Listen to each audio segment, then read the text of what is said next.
comprends tout à fait l'analyse qui est faite par une partie des Mahorais et qui est développée ici par notre collègue Estelle Youssouffa. Ça consiste à dire nous sommes absolument submergés par l'immigration clandestine et en réalité vous nous forcez à conserver l'immigration clandestine alors que nous aurions besoin d'alléger la charge de l'immigration clandestine en déterritorialisant les autorisations d'être présents, que ce soit pour les majeurs ou pour les mineurs. Je comprends, mais je viens dire ici que c'est une analyse totalement erronée.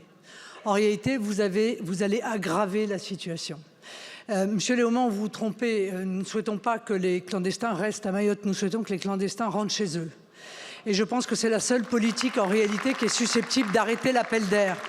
Parce que, vous le savez, Madame Youssouffa, quand les clandestins comoriens ont été envoyés dans un château dans les Yvelines, ça s'est su partout.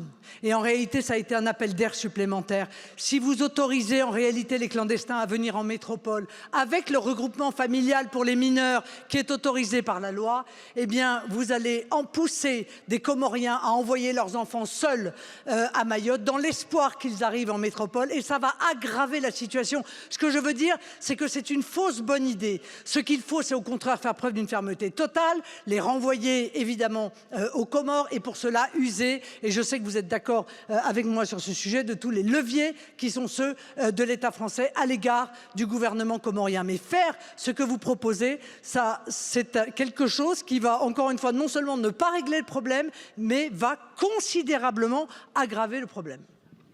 Je vous remercie.